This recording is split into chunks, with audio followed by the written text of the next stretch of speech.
Sure, exactly. And he's also going to be saving up a battery and deploying that battery to try to defend as much as possible.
Well, welcome along, everybody. Guess what? We're back. Well, we're back because we're merging the Tier 3 with the Tier 2 now as the Tier 2, and we'll be merging with the Tier 1 because we want to fill the grids up. We want to make it all spicy, especially through this season. Well, spice it up. You're going to need some great commentators. Well, you're going to get a great commentator, Boosted Mass, that's joining me in the commentary box this evening. And then you're going to have me, the old Aussie, the Thunder from Down Under. But I'll tell you what, we're going to have 20 drivers on the grid now as everything's starting to slap together here in this season. And this season obviously underway here in the birthplace of Formula One, back in Silverstone, the old World War II airfield. Always produces a ton of great racing. I'll turn my microphone up at the moment too because it seems to be like really crazy down. As soon as I start the stream it goes like that, but it is what it is. We're getting it all sorted. Welcome along, everybody. Welcome along, Boosted Mass. How are you? Yeah, great to be commentating with you again. Looking forward to this race, and yeah, as you say, Formula One returns home. Looking forward to seeing how this race pans out. Got a full grid as well, which is great. The merger of the tiers in 2S has certainly helped with the attendance now, which is fantastic to see. So yeah, plenty of action to come, I'm sure. Home for you, my friend. Home for me is back in Melbourne, but yeah, well, no, I mean Australia. Obviously, I wasn't born in Melbourne, but there it is. This is driver standings, I believe, currently at the moment after Austria. 110 points to Alexander. And then we've got Owen. It's going to be a little bit of a mixture, of course, because we're going to see a lot of these drivers that are all from the different divisions kind of all coming in here at the moment. But we still have quite some rounds to go. About halfway through, I believe, before we narrow it down to the end of the season. So we'll double check. Slowly getting towards the midpoint of the season now. Obviously, we had that delay when the patch came out and multiplayer broke. But yeah, we're getting through it now. So yeah, as you were saying, Nick, Alexander is currently leading the championship. We've got Owen in P2 at the minute. There's about a 30-point gap between them. So Alexander seems to be actually kind of running away a wee bit with this championship, to be fair. The last few races he's been dominating in, certainly the ones I've been watching. Of course, that's boosting Williams into the lead currently, Red Bull chasing them down. Yeah, if we have a look at the rest of these drivers here now. So yeah, Lavi's in P3 at the minute. Another 20 points or so, well, 15 points behind Owen. And we've got Danny, Schnelli, Agafa. I don't actually know who that driver is. That's a new driver to me. Futuristic, Curity, Tranquilo, and the rest of the boys towards the midfield, just in behind them. So it's actually quite tight, to be fair. Looking at the scores here, we've got from P4 down to around sort of P10, somewhere around there. Very tightly packed for points. So still anyone's game in the midfield there, which is good to see. Welcome to the YouTube chat there. Jonathan's at I say lava, you say Roman, says Casper. I say lava, you say question mark again. I don't see an Owen in here, actually, curiously enough. The man that's won the last 2 races in a row. So not quite sure how that's all panning out, but we do have the other 20, believe it or not, 20 gladiators now. You don't see that very often, do you, in league races these days? A full 20 grid, but you do here in 2SF1.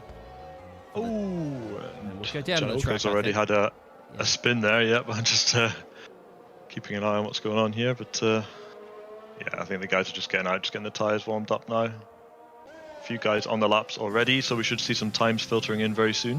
Why don't we go to the Williams, the classic track here in Silverstone? We go to a British team. We'll go to Alexander at P15. Give us a hot lap around here, mate. You are a driver. We know that. Boosted mass and quick one at that. Well, to a degree, but yeah, he's running. Looks like a little bit wide there, but got a good exit there. It's important to get the exits correct on this track. That's the biggest thing. It's such a fast, swooping, sort of flowing track. You really can't afford to get a poor exit out of the corners. As we see him making his way around towards the end of this track now. It's a nice tight line there, and just clipping the apexes there again. Again, this is crucial to get a good exit on this very last corner here. It just sets you up for the straight and then the first couple of corners. Takes it on pole with a 1:26.9, so quite a quick time straight off the bat there. Quick for me anyway. Keeping the British fans happy, of course, with the British team not too far down the road there. It's Binklewinkle. Just goes a little bit quicker there in the Red Bull to steal that middle sector away from Alexander. So the times are going to start coming thick and fast at the moment. I'll show you those tyres. Some of those guys may gamble, obviously, on those mediums, but I'm not quite sure how that's really going to pan out today, isn't it, mate, in these conditions? Because I think you're going to have to use those softs with this level of competition you see on the grid right now. I certainly think so. I mean, we are going to, again, with the merger of the tiers here, good thing is that we're going to get, obviously, full grid now.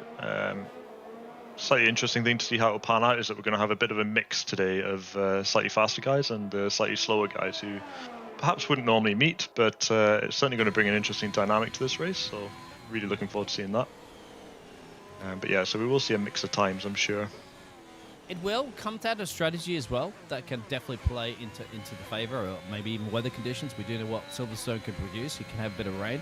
There is a little bit of an overcast forecast for the race itself, so there could be some late rain. Who knows? I mean, absolutely. When you're talking about strategy there as well, if you've with the mix of abilities in this tier, you're going to have the faster boys presumably pulling a bit of a gap to the slightly slower guys. And that actually, in some cases, if there's an incident up in the leading pack, maybe there's a spin, a crash, something like that. Right now, Snell, as he does a bit of a tank slapper, just as you mentioned that, so there's your first commentator curse of the day. He's okay, but he's still in the race. But yeah, go ahead.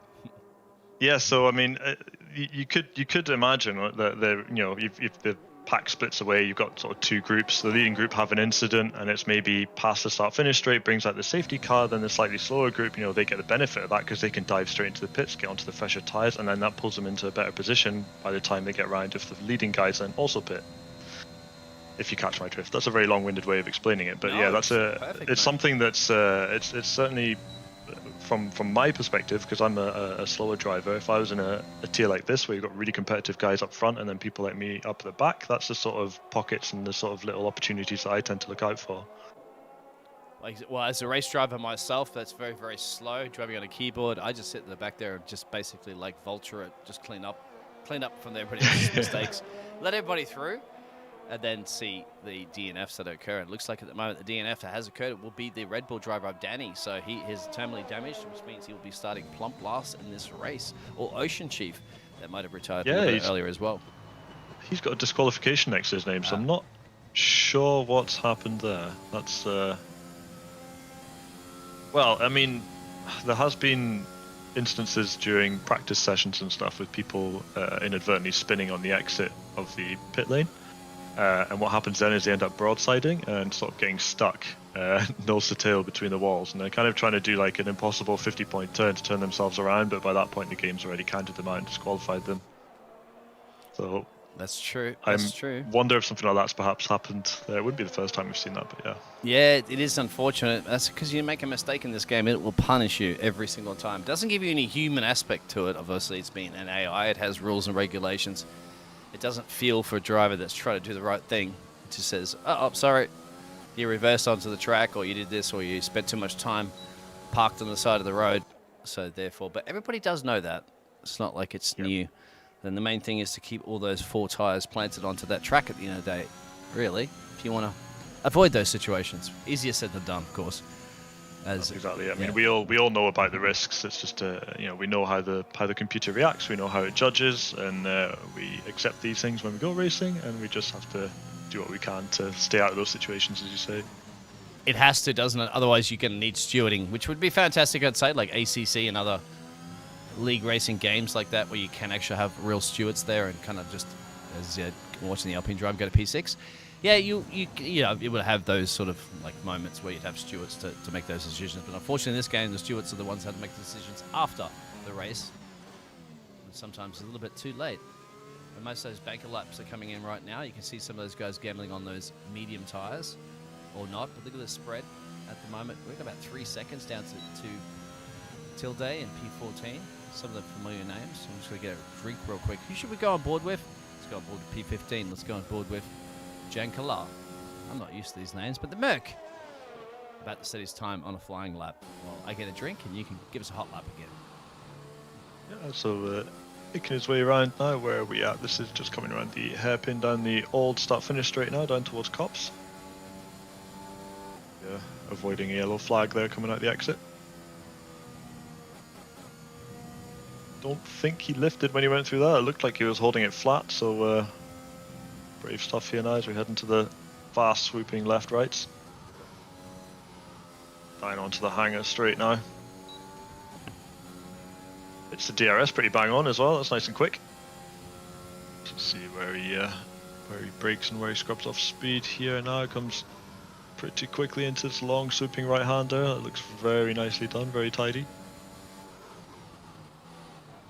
Back into the final 2 corners again. Once again, these corners crucial to get a good exit onto the start-finish straight now.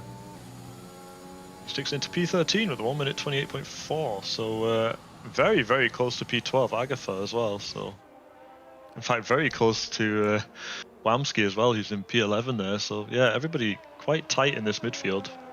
Everybody at the moment wants Lavi to go somewhere. Let's see if Lavi can get his car up a little bit further. He doesn't. His third sector wasn't quite what he wants. His 9/10 off the pace there. He's got Lavi's got all the fans here in Silverstone for sure. Been camping out some time to see this the driver in the Haas.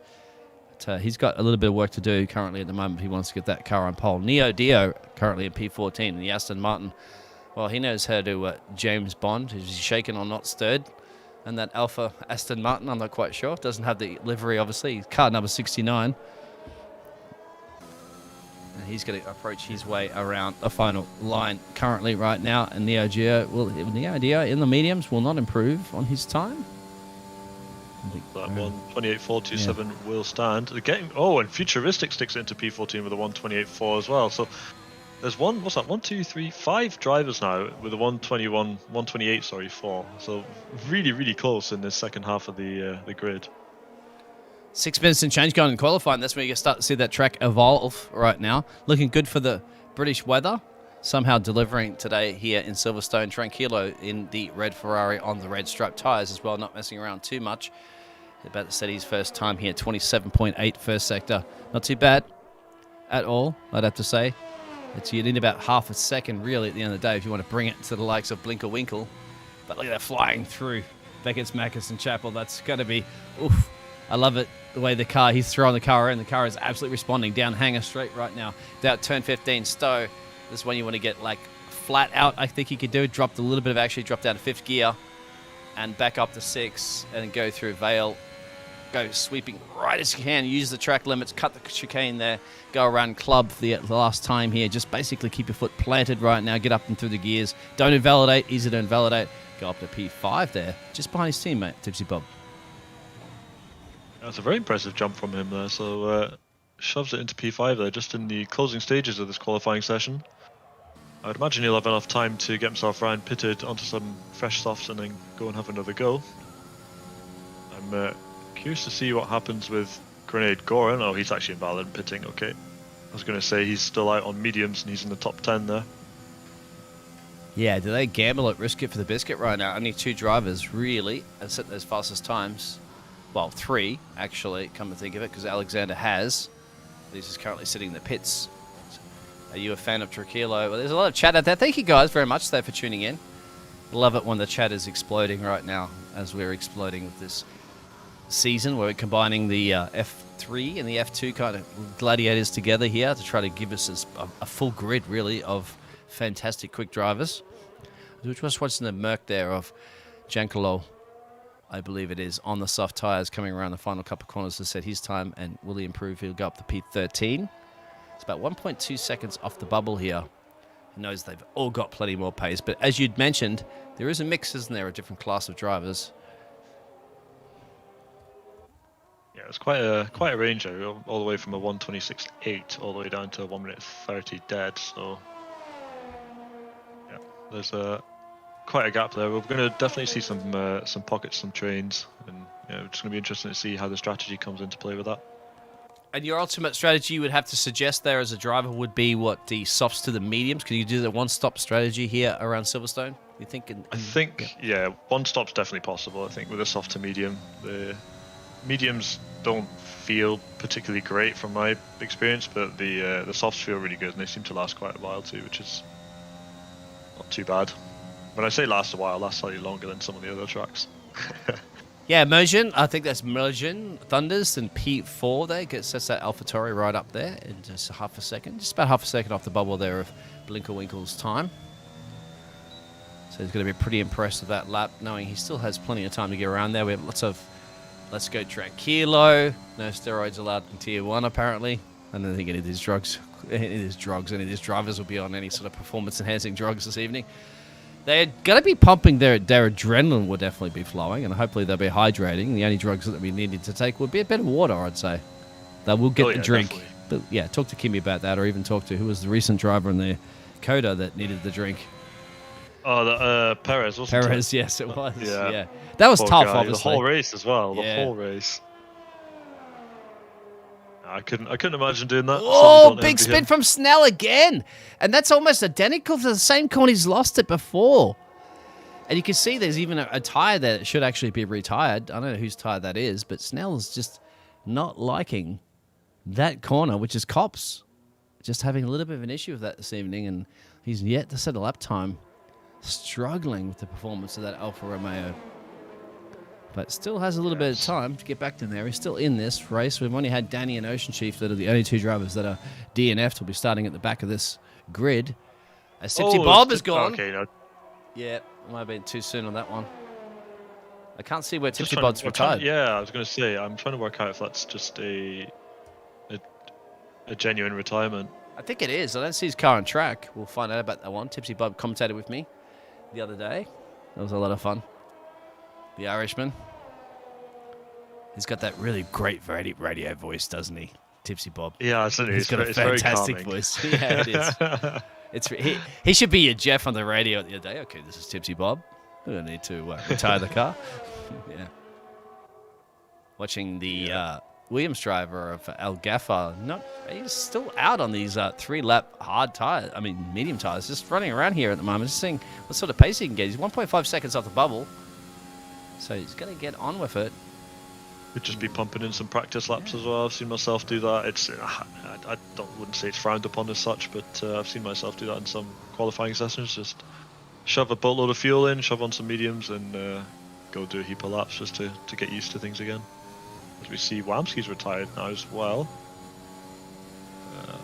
So there's a couple of guys dropping out now. Some of them crashes, some of them just deciding can't go any quicker. There is only 58 seconds left now in this session. Yeah, this is where the time should cut thick and fast, but I'm seeing a lot of drivers invalidated. That could be because they're on their in-laps or out-laps per se, but I think at the moment Neo Dio has invalidated, Julius is invalidated, Tilde is invalidated, Snell's invalidated, P9 as well of Lava's invalidated. So, yeah, not many drivers at the moment. Grenade has gone into that P3. He's definitely, thrown the gauntlet down, hasn't he? Okay, so I think El Gaffer's gone back out again, increasing on his time, but 1.3 seconds off the bubble there. You can start on any time. Vinca's gone purple in Sector 1 now. So this is our current pole sitter. Yeah, you're right, actually. Alexander, P2. This could be for pole, right? The Williams driver? Let's have a look at that. Well, it's two of them and the Red Bull both fighting at the minute, so... Let's keep an eye on this. 27.4 for Blinkel, 27.3 for Alexander, 27.5 for Grenade. So I think it's going to come down basically to those Williams. I don't see anybody else that's really flying through that first sector. Yeah, Vinca going purple once more in Sector 2 now. Can't Alexander take that away from him? He shaped it. Yeah, not that much for Alexander, but Alexander's almost 1/10 up in the first sector, so this is going to be super close between these two drivers. Blink will go across the line first, go a bit quicker, but I think at the moment Alexander and the Williams driver, having that factory just down the road here from Silverstone, should take that one. He has taken that one away. Look at that. 85 thousandths of a second, but all could be stolen here from Grenade. The Aston Martin here, another home favourite team. Can he get his car up onto pole position? He doesn't. It's damn close to shaving the time left, right, and centre. Absolutely.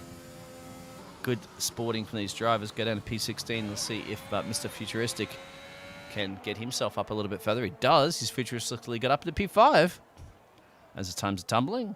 Left, right, and centre. Anybody else I think is on a massive flyer? I don't think so. A lot of other drivers invalidated, or they're not improving on their times too much. Maybe Lava, a bit of a crowd fan out there. He's already crossed the line. Yeah. I think that very much is it, my friend. It has to be. Looks like Kierta's going to be the only driver then, starting on the mediums, if I'm right, in P8. I believe his best time was on a medium. You're absolutely right. He only did 4 laps of those mediums. Didn't even bother to swap tyres. So that's got to be pretty good for a strategy, perhaps. As well as the, Agatha. But he is outside the top 10 anyway, so he can start any tyre he wants. Everybody else will be on those medium or soft tyres, but they will looking to be starting the race on those tyres, because I don't see a weather forecast showing rain at the start of the race. Perhaps it'll be rain at the end, but at this point you're going to have to start this race on those tyres. There it is. The Williams driver will be definitely starting this race on pole position.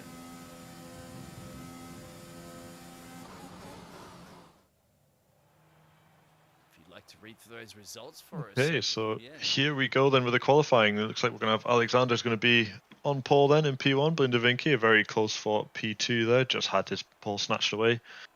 Grenade Goran's going to be starting off in P3. Grease has managed to jump his way up into P4. Then we have Merlin Thunders in 5, Futuristic P6, Tipsy Bob in P7, Kirita, who's going to be starting on mediums in P8, Tranquilo, Dorgatory Pineapples in P10, Agatha's in 11. Lavia Vasoli, the crowd favourite here, seems to be in P12. Wamski's managed to get into P13, and we have 2S Danny in P14. Yeah, 2 drivers not setting a time, 1 disqualified, and Snell just not making it work today here in Silverstone. Well, the chat is blowing up at the moment. Thank you very much, guys, for all the chat. I'm not quite sure what all the stuff that's going on. They're talking about Euros, overtaken by Larry, raining in Silverstone, who's going to crash, GF. Tell you who's not going to crash. Mr. Boosted, no, I'm not going to crash. We're going to try to deliver this race in the commentary box. Please let us know the levels are okay out there, guys. If anybody if boosted, his audio needs to be boosted a little bit. If my audio needs to be reduced, perhaps, or boxing, just game audio. It's been just confirming there that Ocean Chief's disqualification was as a result of a game crash, unfortunately. Oh, so, have had that before, my friend. Yes, hopefully it doesn't happen for me today, bringing the broadcast. It will be a last to first challenge from Ocean Chief as the drivers are now on the grid, just setting off for the most difficult lap of the race, the formation lap. It is, isn't it? It's when you see those collisions, especially with a 20 driver gladiator grid. That's when you start to see a little bit of a tap, a little bit of collisions coming together. Obviously, they won't be disqualified from the race. They'll just have some cold tyres. But look at those strategies at the moment there. So, yeah. We just have that driver in P8. That will be the only one that's elected to go to those mediums. Everybody else could choose the tyres that they have. We're going to see a bit of a run, aren't we, from some of those soft runners through the middle. In fact, there, nobody elected to go on to those hard tyres. But I'll tell you what, I was kind of right about this rain because it is Silverstone, and I'm telling you what, right now, boosted mess, there's going to be some boosted rain towards the end of this race. It's going to be spicy. Excellent. It's going to be rainy. It's going to be typical UK weather. Well, maybe a little bit more thunderstormy. It's dynamic weather, so it will change, but I can probably guarantee you that at some point towards the end of this race, it's going to rain. There you go. How's that one? Spice it up. Exactly what we want to see. I'm just going to quickly rejoin, and my game did just crash there. So I just saw that. Yeah, it's like, but at least you're crashing, and not me. Touch wood. But even if, hopefully none of the drivers do. But this Yeah. seems to be an unfortunate result of the latest patch as well. Quite a lot of us have been affected now by in-game crashes, sadly. But I know you fix one thing and something else breaks. It's a little unfortunate, but you know, we'll get through it. Yeah, of course we will. Of course we will. I mean, you've got 20 drivers on the grid right now for 2S, so this is pretty good. This goes to show you we're kind of having some faith back in the game, aren't we? Faith back in the drivers and faith back in the league. And we've still got T1 coming up as well too, so I'm looking forward to that one. And we'll see if these drivers' nerves are going to handle it out here in Silverstone. So Williams on the top of the step, on the P1 position, and he has to defend off from a Red Bull. So we're going to have a bit of a British domination, aren't we? Really, where the local teams are, as well as the Aston Martin. Back in just in time. Yeah, you're going to have to call the race start, my friend. Excellent. So, just waiting for the lights at the minute. They are showing us green, weirdly, for me. I don't know why that is, if we've got a bug or what, but... yeah, we're okay. Oh, here we go. All right, that's us getting ready now. The lights are starting to come on. 4 lights, 5 lights. And we are go in Silverstone. A bit of a slow start for Alexander there. He bogged a little bit. This is going to allow Blindervinka maybe to get up. No, it's not. Blindervinka also having a bad start. And Grenade Goran taking advantage of that. Side by side now through the first set of corners now. Looks like, I think that's Blindervinka's going to hold the inside line. Grenade Goran is going to now have the inside line for the next corners. There's a slight tap there from Griesa by the look of it on the back of Blindervinka. Couple of bumps and scrapes further back down the grid there. There's one spin right at the very back. I think that is Tilda. May have been a bit of an issue there with Pineapple. Looks like Alexander, though, is going to get the getaway he was hoping for now, as the front end settles down just a little bit. Making our way down the old build start-finish straight now. Spinner too. I think that's a spinner from, I think it's Wamsky. Wamsky. Yep. Futuristic managed to get past Merlin, I think it is there, so gets himself up into P5. So Grenada's got past Blinker-Winky. Tipsy Bob now making some gains there. It looks at Tequila and Kurt making a little bit of telephone exchanges. That's P17 is John Oka, I think, and he's missing his wing. Not the start he would have wanted. But we are through. Still 20 of the Gladiators here are available. Some missing some front wings. We expect some pit stops coming at the moment there. But we have Alexander leading this race from Grenade, from Blinker-Winkle. So the exchanges there. Griesa has managed to stay in that P4, that Futuristic and Tipsy Bob. Oh, and looks like that somebody got a little bit of a tap there. I think that was Kute. In the back there, getting a bit of pressure there from Agrafar and Tranquila and Lava all in the mix in this middle field here. And there's the Ferrari driver. Looks like he's making some positions gained or not. That was a good pass from Tranquilo there on Agrafar. On the start finish straight, he gets a bump from behind for his troubles there. Doesn't seem to unsettle him at all, but I'd imagine there might be a little bit of light green damage to the front of that Williams now. Get into Lava, one of the fans' favourites, as you can see. Agrafar and Tranquilo up ahead. They're one of the closest. You can actually look behind there. You can see Danny and also Neo going for it left, right, and centre. It looks like Neo's actually an AI, so hopefully get back and control that car. But further up the field here, as they go down through Cops, past the Formula 2 pit straight. Look at that difference there. Lava has extra pace, but he's going to have to back off. As he's going to, he's not going to back off at all. As he's going to get ready to go through Megan's Backens Chapel. He's going to go side by side through here, but they're going to think about it anyway. Let's have a look at this. It's going to be absolutely tight. And they're going to do it, are they? I think they will. Absolutely brilliant driving if they do. Risking it for the biscuit right here. Risking it for the tea and for the biscuits and tea, I'd say, here in Silverstone. Hey, yeah, wow. Yeah, some a brave move through there. I don't think I would be wanting to try that out there. It's so easy just to touch in at those speeds. If you spin, you're probably going to make it to the wall. You really don't want that. As we see Alexander setting the fastest lap of the race then so far, so 1 minute 30.1. Heavy cars, of course. DRS is now enabled. We'll see how that comes into play then, because there's not actually been any big breakaways yet, surprisingly. We're talking about the differences in the range of skill sets in this race today, and the whole grid is actually still very close. Yeah, you are, and not to mention with the rain looming in about 15 minutes at this point as well, you've got to try to stretch these tyres out. This could work out brilliantly for the medium runners. Might not work out too great for those soft tyre runners. And this is one thing you said at the end of the day, isn't it? Strategy. Like, get the right strategy call can make all the difference. Tipsy Bob really trying to put pressure on Futuristic. Now, Tipsy Bob's probably saying, my friend, I am the Alpha Ferrari. However, Futuristic says, I don't care what car you're in, my friend. We are racing here, equal performance cars. This is how it's going to be. And that will be a challenge for P5 and P6. You can just see Tipsy Bob has so much more confidence with some of these corners. They are on similar tyres. They have to back off through Megan's back as a chapel, isn't it? Just take that racing line. DRS is enabled now. I seem to be a little bit quiet at times there, Icewind. I'll try to sort myself out. I need to project. I need to get louder here. I need to be as loud as Tipsy Bob, trying to make his way around the outside. Oh, Neil Deal's gone out. Neil Deal's gone out. Just coming onto the Wellington straight there. He has. He has. Puts it in the wall. But Tipsy made the overtake. We're going to keep an eye on that. Will that bring out an actual safety car? I'm not quite sure. You can see on the track map. But yeah, this battle still there as P8 and P9 are exchanging telephone numbers. Blinker's still hanging in there at the moment. He's getting ready for an overtake perhaps as well. We might have to go up to that one, that battle for P3 after he lost that place there too, to the Aston Martin. Interesting, they're still keeping, aren't they? Alexander, who started this race in pole. Honest, definitely at this point. Obviously plenty of other action happening further in the field.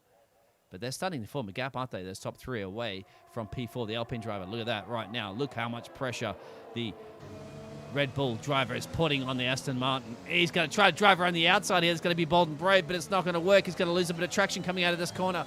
But as they're going to go down into Cops, I think, coming right now, passing the F2 straight, he's going to have a great exit. But can you do this? You don't want to be that Lewis Hamilton moment, do you? In Max Verstappen. No, they don't think about that. Now you have to follow through Beckers, Mackers, and Chapel. What do you do here? Just line up and get ready for the DRS straight down to the hangar straight? Absolutely not the place to be trying to go for any moves. This is where you want to focus on getting as good an exit as you possibly can and getting right underneath that gearbox of the car you're chasing.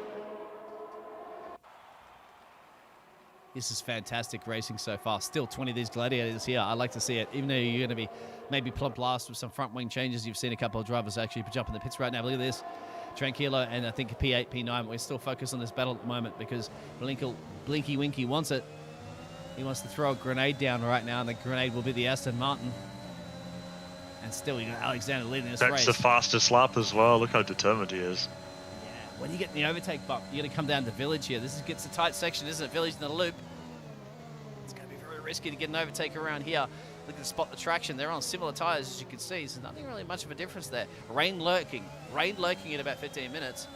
So I think, how are you going to stretch these tyres out? Down the Wellington straight and up into the classic Brooklands coming up. See the exit speed and the entrance speeds that could happen between these drivers. Have they configured their cars? As they're starting to pull that gap away there too from the Alpine driver in P4. And then Tipsy Bob is in P5. He's got that massive DRS train behind him as well. So here we go, lap 5.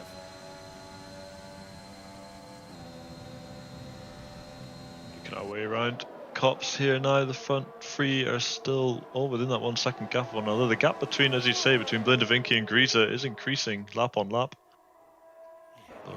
Greta's actually a bit of a lonely race at the minute because he's got a gap ahead and a gap behind. So Tranquilo and Curlet are really at it tooth and nail, aren't they? There's a difference between those medium tyres and the soft tyres. Tranquilo picking up some of those early penalties, so the early corner cutting penalties. But we might have to go back in a second to the Blinky Winky because Futuristic, I don't know how many battles we can focus on right now. It is Tranquilo trying to set up the inside.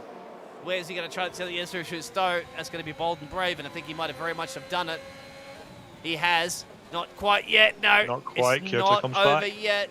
Because look at that Honda-powered Alpha. Oh, and it's cost him. It's compromised a little bit of that. Because it now looks like the Williams driver is going to be a part of this. And we look at Lava. So we'll go back to Lava, actually, have a look at Lava's point of view. He's going to go through here. Oh, now Beckett's, Mackers, and Chapel is going to be tight. Oh, No, it's not. he's getting closer. He's very much thinking about it. Oh, look at that. And now Danny's coming to play here. You can't make a mistake at this level of competition. The different racing line exits here is brilliant here. Lava is going to be side by side with Danny, who's crawled back into this picture. Don't forget as well, Snell's coming to this. So it's anybody's game. Snell's stolen this position away. They're still going to be side by side. Ocean Chief has now joined this party. Fantastic battling here at the back of the field. And there's a spin from Lava. Could keep the traction on the inside. Get back on the track there. Plenty of time to go, especially with that rain lurking in the background. That means Tranquilo, P10, there, Danny, and Snell, and Ocean Chief, and Julius will steal that position away. Wow, still absolutely going, isn't it? Left, right, and center. And I have to say thank you for not much action at the front there, so we can keep the camera angle on one battle at a time. But I have to go back, isn't it? Because they really are bunching up there to Alexander now. So Alexander leading from Grenade, leading from Blinkle-Winkle. And they're getting a gap, aren't they? 4.3 seconds down to the Alpine driver. Anybody's battle at the front here. Yeah, these are the fast boys of the tier, absolutely. They've been consistently quick the entire season. But as you say, that rain forecast should be the big equalizer of this race, and be interested to see some of the slower guys if they can take advantage of that, perhaps. Midfield's absolutely looking spicy. The front's looking spicy. And then I have to say the Alpine driver of Geza is just hanging out there, futuristic now. Has got a little bit of that Tipsy Bob and Majan Thunders, I think that is, in P7 hanging out there. And then you got a little bit of a DRS train that we saw in that midfield battle. Look at this right now. Oh, Blinker really wants this, doesn't he? He wants to get past Grenade. He's just going to be he's been picking up a time penalty for his trouble there, though, so that's going to hinder him now. They've got 2 positions and then some to gain. Yeah, they switched around, didn't they? So you got the Aston Martin driver that's gone up from 1 place, and then Blinker's lost 1. But Blinker's got that 3-second penalty. But then again, the Aston Martin's also nursing a 2 warning, so easily get slap the 3-second penalty coming up for him as well. That's even Stevens between these 2 guys. That's something I think Alexander needs to worry about right now. Just keep these guys behind him with that rain looming. So how far can he stretch these tyres? Well, it's still 10 minutes away, that rain. So that's a lot of push, isn't it? Tipsy Bob might have very much got... Oh, they're boxing. They're boxing very early. This is an interesting call. Oh, and he gets done for speeding in the pit lane there. So Alexander instantly up to 5 seconds. Why boxing so early at the rain looming? Oh, that's an interesting call out there, guys. Sorry, I have not paid attention too much to the chat. Is it going to be softs again, though? I think it might be. I wonder if they're going to go soft, and then to wet tyre. Well, Alexander is putting on the mediums. Grenade Goran has indeed gone soft. They're pretty much bunched up, so they look how far back they're going to drop. Now, Tipsy Bob's got a bit of pressure from Futuristic. He got past him. So now Blinkle, or Blindy Winkle, I'll call him Blinky Winkle anyway. I think they got to hold out. 7 lap tyres, guys. Can you hold out 5 minutes? Look at Tipsy Bob is struggling with the traction right now as we're on board with the Alfa Romeo, who's got Mersian Thunders as well, catching at the back of him. So is it going to bring QT in P6 there, the teammate of Mr. Thunders, into play there? Because that's when those mediums are going to last a little bit longer, aren't they? For the rain to come. I think so. I think everyone's just going to have to try and hold out a little bit. Icewind in chat there just confirming that rain is going to rain in 5 to 10 minutes. So it is coming, and it's getting ever more imminent now. So I don't know. I mean, maybe Grenade has made the right call here to jump onto a fresh set of softs. So it does feel like he's Blinker's boxing. He's got a lot of positions to make, hasn't he? Blinker's boxing. So everybody else has stayed out. Breezer comes in yeah. too. So, oh, yeah. This is difficult because they're also very, very, very struggling on the track here. But you got to remember, when the rain starts coming down, it doesn't instantly just get wet. You got to remember, you got tires that are pretty worn right now, and not to mention with that rain coming down, you have to risk it for the biscuit a little bit more now. Risking it for the biscuit meaning you just spin out, you're out of this race. Even hard tires going on for some of these drivers. Blindervinker there pitting and coming out on fresh mediums. Greaser, as you say, they're fresh hards. Unusual. I mean, I would have been inclined to have gone down the route of what Grenade Goran's doing there. A soft, and then a wet tyre. It's seems like the way to go possibly here. It's difficult because you got to see drops any minute now, even though you can't barely even see the clouds in the sky. But this is Silverstone. As soon as you guys start seeing those drops, in about 5 minutes or even less than that, you're going to get that notification from the FIA saying the DRS is disabled. That's one that a lot of drivers decide I'm going to box on. But what do you do right now when you're Tipsy Bob, Futuristic, and Mr. Thunders? You got to stay. You're struggling with the track. You can see they're really, really struggling. Now the other driver there on the mediums, you can see that, and we'll see those times as they start pulling them in a little bit, knowing that they can go deeper into this race. But if you drop yourself right now, well, look where those other drivers that did box earlier, Grenada and Blinkel, P12 and P13. They're about... You still do still have a lot of traffic to get through, though, and I mean, it's getting misty now. You can see it now. There is a haze. So I think if they were going to box, they're too late now. So I think the top three are kind of committed to their strategy now. They're just going to have to eke this one out as long as they can and hope they get some droplets of rain. Yeah, what are the tyres, you think? Safety car. What are the tyres? They must be absolutely ridiculous. Let me see if I can pull that tyre graphic up that we got from the game this season. So I'll lose that tyre track map. Sorry for you. Apologize for that one, because we need that and actually show the tyres performance. That's the only way we're to get that from the FIA, as my telemetry has gone crazy. But usually it's been fixed this season, but it'll sort itself out at the moment. Still, the top guys are battling it out. The top three drivers, remember, at the moment are still on those soft tyres. There's some penalties coming in thick and fast. Rain should be coming up. Look at that. Oh, Mo, I got the weather report right there. Thank you very much there from AWS. 50% and 45% roughly front left for those top two runners. That is getting to very difficult territory, isn't it, here on this track? Yeah, they will be noticing that. They're going to have to be nursing these. Oh, and it's raining. We knew it was coming. I'm sure I just saw spots of rain. It is raining. On my screen, it is raining. But it's got to be wet enough to switch to the Inter, so you need to do probably another lap at least of this. And now Futuristic's going for the run of this. He's going from a Tipsy Bob. It's going to be very tipsy right now. You don't want to be taking each other out, knowing that the rain's going to learn. Ocean Chief is going up into P7 there from Snell. And Snell obviously didn't have the best qualifying performance. That man right now currently P7 could take advantage of the situation. This is what you were saying before, isn't it, at the start of the race? It's up to anybody right now can win this. If you get it on strategy, it's brilliant. Good to see 20 of these gladiators still here in this race in these changeable conditions. Who could take advantage of it? That's going to be the key, isn't it? Yep, you're seeing an early pit there from Tranquilo. I'm not sure if this is the best call, because he's surely going to have to go on to dry tyres. Alexander in the pit as well. So has there been contact there perhaps when they've been passing? Tranquilo goes on to intermediates. That's far too early, surely. He could be gambling. He could be gambling on a safety car. As the conditions get tricky, there is a good chance that somebody will slap a wing and slap it into a wall, perhaps. Blinkel's up at a P10. So keep an eye on that one. I'll show you the gaps actually to the leader. Now, Blinkel's now 16 seconds down the road. Pit stop around here is going to cost you about 29 seconds. So he's looking quite good if everybody has to box. However, he has to box as well if you have to go on inters. So that's going to be the call. Alexander has gambled onto those inters as well. So one of our race sort of contenders here comes out the box now on fresh intermediates. Tilda follows him. Yeah, 58 seconds down the road. That's not going to be enough. I mean, right now, if you're Futuristic Tipsy Bob, you could box right now, come back out way ahead of these guys.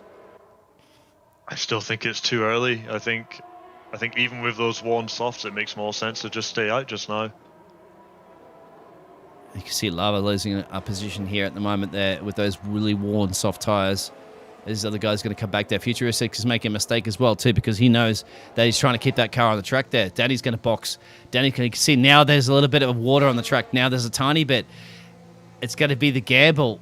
There's also another thing to mention. You say, yeah, it's a little bit too early to box because the track is not wet enough. But the problem is, if your car goes sliding off the track and you lose a front wing or you're spinning around the opposite direction, you've lost probably a lot more at the end of the day. Yep. That's a tough call, isn't it? For the teams, for the drivers, for everything. Just as you say that, there's a McLaren spinning out in the third sector there. I think that was... Oh, it's Kui, actually. That's the AlphaTauri. Oh, is it? So Kui, he's gone down 11 laps on those tyres. He's going to lose a few positions. So this is it. This is the tricky point. You've got to just keep this car on the track. Go slow if you have to. Get overtaken if you have to. Rain is coming, and the rain is coming down thick and fast. Some of your forecasts I'm getting right now is showing thunderstorms coming. If my microphone's too loud, because it looks like I'm just absolutely killing the microphone, I'm going to turn that down a little bit. Yeah, what's going on here? Tipsy Bob, what are they going to do? Futuristic. These guys. I mean, obviously the medium tyre drivers. Danny's the first one to make the call. Now is the time to pit. Now's the time to pit. DRS just been disabled. Puddles are starting to slowly appear on. Oh, Tipsy Bob has spun. Tipsy Bob, the Ferrari, he can't keep it on the track right now. He's going to lose a lot of positions. This is the reason why you've got to be very, very careful, tenders, in these conditions right now. Tipsy Bob should know. He's from Northern Ireland. This is typical Northern Ireland weather, for sure. Snell goes past. To his way back now. I mean, this is still recoverable. He just cannot afford any more spins from this position. He just needs to tiptoe his way into the pits. No more heroics. I'm getting just get on those intermediates now. Super laggy glitches right now that are just flicking all over the place. Hopefully it's not occurring for you as these drivers are going into the pit lane. Just maybe a spectator thing. Yeah, I see. Everybody's going in the pit lane right now. You have to. But then again, look at Danny. Let's have a look at Danny. Where's Danny currently at the moment? Well, Danny's going around turn 16, Vale. And everybody is in the pit lane. I'm getting some very strange glitches. Oh, yeah, I am as well. Please let us know out there, guys, if it's occurring for the drivers. Oh, Danny's spun coming out of the final corner. No, Danny's spun coming out of the corner. He had an advantage with the Red Bull. Even tricky on the inters. He's going to lose this, but he's still going to get ahead of everybody. I'm not quite sure. Blinkel's actually going to go back up there into P1. Yes, he will. The other Red Bull driver is going to resume the lead of this race. Oh, a huge sideways moment around the first corner from Blinda Vinky there. Saves it though, hangs on to it. And yeah, and look at that, Red Bull 1-2. But Grenada's come out of the pit lane just in time. Maybe splitting the Red Bull. And look at that. Now, Danny's gone around. He's cooked those tyres because Danny already had a spin before. Can't keep the heat into him. Snell still somehow in this race. He's still out on those medium tyres. It's going to be a good call, tough call as the telemetry is going all over the place right now. But I'm still guarantee you Snell's around there in P2 as Binkley is getting a penalty. Oh, it's all going crazy in the telemetry, but hopefully it's all good for the drivers. Let us know out there, guys, if it is good for the drivers. We hope so. We absolutely hope so. Because we want to see this race. I hope that telemetry sorts itself out. I don't know about you, but I was seeing cars turning around in the pit lane and coming back the wrong way down into pit boxes and things like that for a second. So yeah, some interesting Cody's shenanigans going on there. It could generally sometimes it's just the fact that it's a spectator menu, which is, I don't mind. Yeah, I'll take that any day of the week. I'll take a spectator menu issue as long as the drivers are good. Everybody has to box right now, don't they? Snell's actually boxing, making his way up from P19, I think, as well too. So, ooh, how's this worked out? Really, who's it worked it out for? Futuristic. You're gonna see those. We'll see the actual information come in once this kind of timing things sort itself out, guys. You know that we've been through these situations before. Interestingly, Ocean Chief passing the pit entrance once more on 12-lap old mediums. Still deciding to stick on those dry. Oh no, sorry, that was a glitch. Okay, was it? Yeah, no, it has to be. Okay, he's showing us pitting now, and he's shown us in the pit, and he's suddenly intermediates have just appeared on his car, literally from one frame to the next. I think it's the Alfa Romeo of Futuristic that's actually leading this race. But Thor requesting the map, please, if you're willing to show that. Strix to the penalties? No, the map. Sorry, I turned the track map off because I was trying to check out the tyres before. But yeah, you're right. Absolutely, thank you very much for that. No problems. Yeah, I have to turn it off because in order to get that little graphic that comes up, you have to turn that off. I learned that one the hard way. It took me some time, but yeah, it's back up because we don't need to worry about tyres right now because every single person in Silverstone right now, all 20 of them, believe it or not, are on fresh, brand new, spanking out of the blanket intermediate tyres. I'm just going to do a quick check, so excuse me if I go a little bit quiet here, just while I try and match up my telemetry to the stream. I'm just seeing a car jumping on top of another car. Oh, I hope it's not going to turn out this situation. Please no. This is looking really good for a bit. We're going to double check this one. Do not use the D word out there, guys, please. We're going to ban the D word. We all know what it is. Oh, this would be absolutely gut-wrenching if this is going to be like that. We're almost... we're over halfway through this race. This would be a cracking race if it would have occurred. And I hope it will. I don't know what's going on. I see a car jumping on top of another car. That, to me, is a little... Oh. Yeah, there is an AlphaTauri pointing the wrong way on the start-finish line, I think. Yep, it's Kierta who's just gingerly making his way back on track. We've been so good. We've had such fantastic racing since the last patch.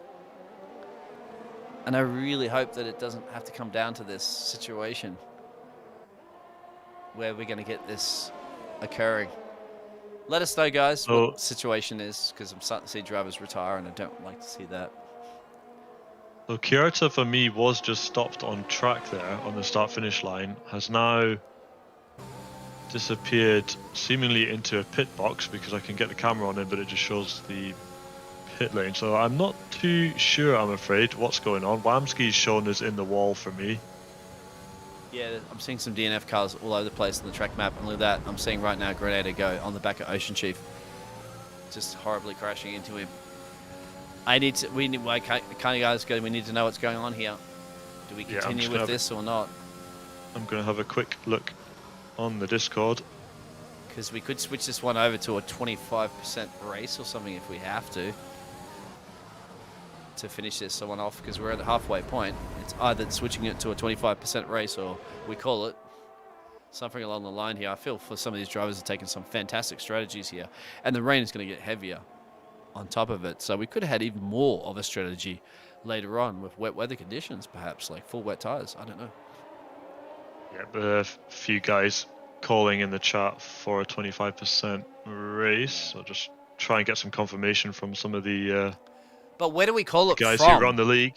Where do we call it from? What lap do we go back on for where the positions were? And I would say if you're going to do a 25% race, you started on inters. Started on inter conditions.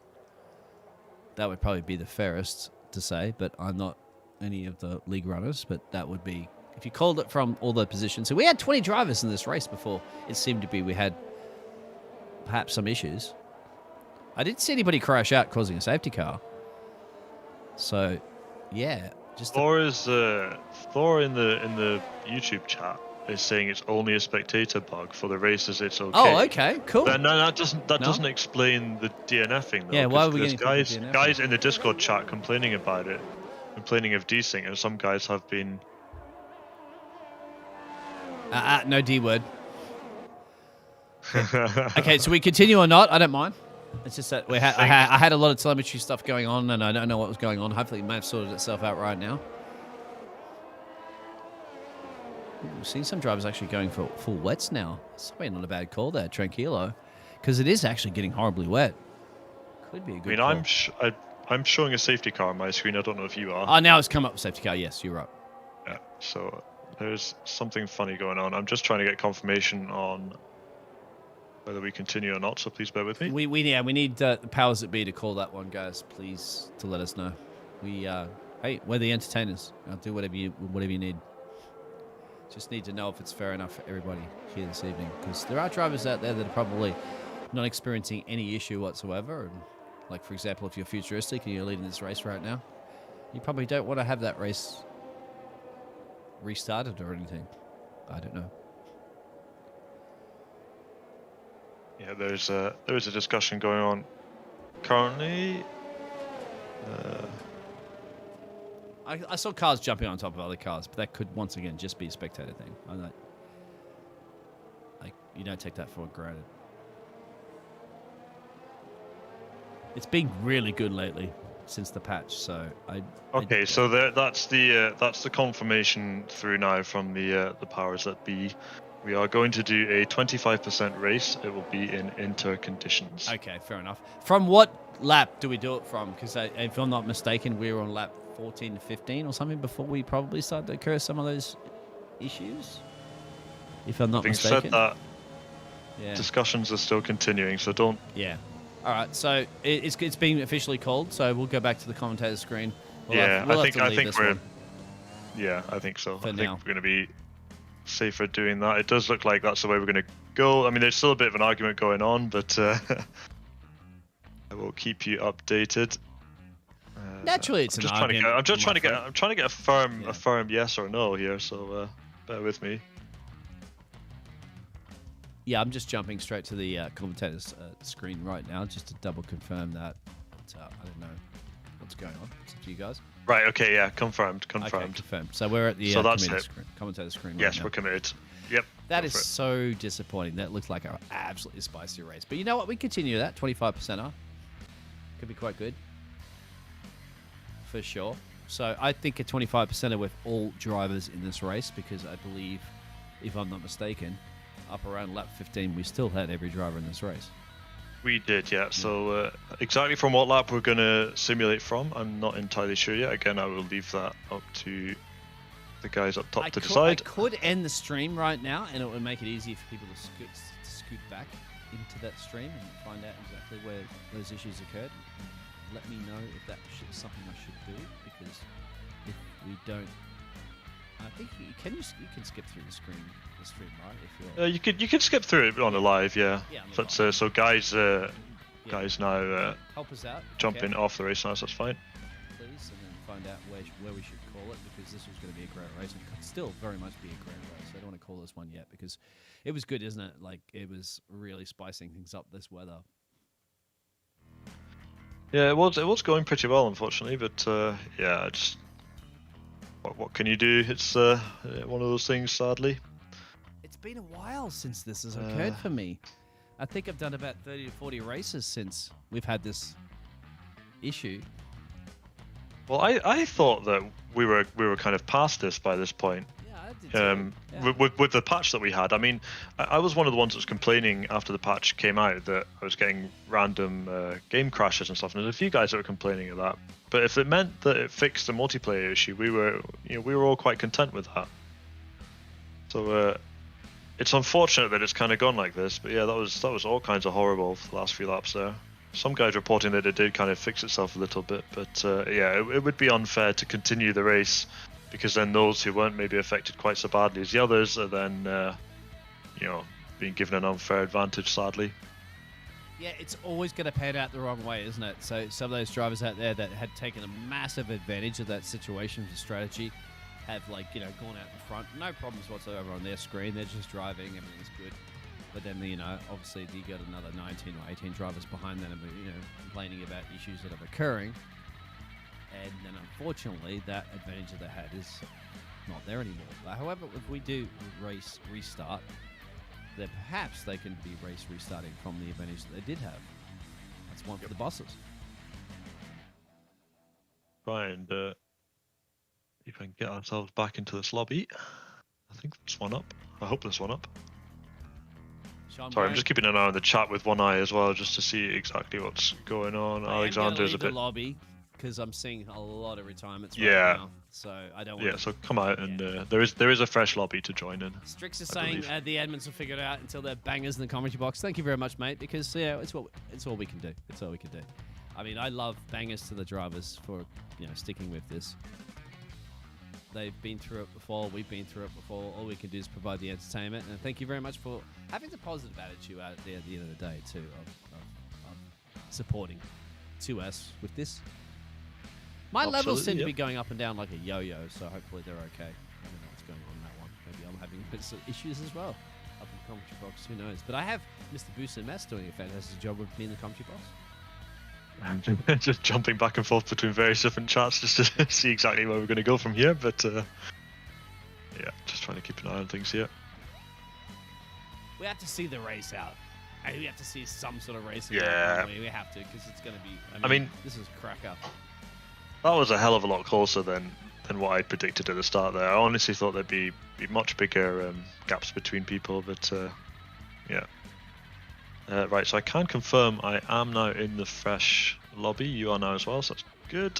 Yep, the drivers are loading into the fresh lobby, guys. Thank you very much for hanging out with us. Nico's kindly posted what the grid will be. Excellent. So it will be Alexander starting in P1. We'll have Blinda Vinky in P2. I think this is qualifying positions we're going to go with. So Grenade Goran will be P3.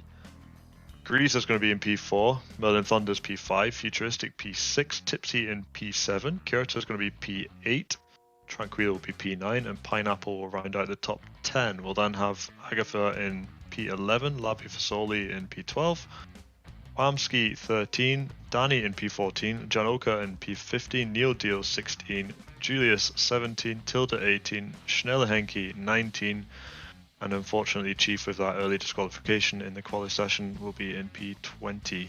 But still, 20 drivers in the race. And there was right up to that point. That's exactly Nobody it. Yep. had DNF'd that I saw during half of that race. We obviously had people lose front wings and spin and stuff, but I didn't see anybody DNF, and it's all fair to have everybody back into this race to resume for a 25er. See 13 laps we're going to have for a sprint race. I don't think we need pit stops at this point, do we? I'm not quite sure how that works out, but let me get a drink real quick and we can talk about that.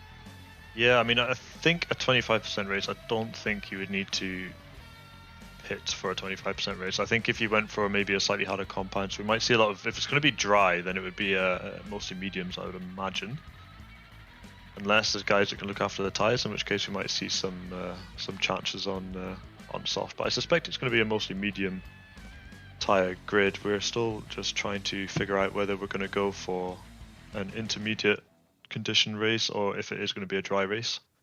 Yeah, good question. I think they are setting the race weather right now too into as sees like that little cloudy screen, which should be fair because it was. However, the unfortunate thing about dynamic weather as well too is that it looked like it might have gone absolutely to full wets towards the end, but we just don't know because it's dynamic. So if you do fix it, that would kind of let everybody know that that's what's going to happen, and therefore they could kind of plan a strategy for it. So yeah, I mean, at the start of this race, remember I said it was going to be overcast, but I didn't predict thunderstorms coming towards the end of the race. I don't think anybody could. So at this point, if you're going to start a 25% race off, you probably have to stick with the interconditions or something, or stick with some sort of conditions to make it fair. It's always difficult. It's going to be interesting to see what the final decision is going to be. There is still a lot of discussing going on between the FIA guys at the top, so we will just have to trust in them and wait to see what their verdict's going to be. But rest assured that things are being done about this, and we should hopefully be racing again soon enough. It's it was unfortunate. A really good race up until that point. Oh man, it was a cracking race. It's just unfortunate because you just it's an advantage situation for some of the drivers and a disadvantage for others.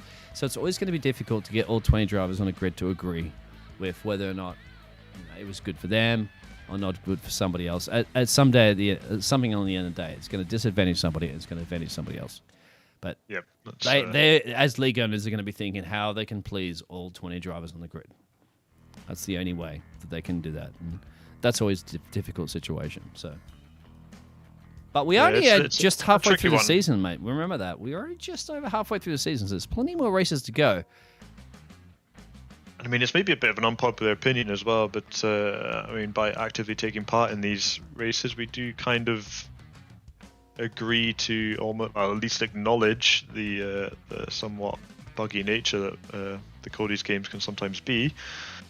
And we kind of therefore have to accept that these things will happen from time to time, and there will be some unpleasant decisions having to be made, and we kind of just have to go with it, brush it under the carpet, and push on. Like you say, the action we've had in that race has been absolutely phenomenal, so I'm just looking forward to getting back to that again.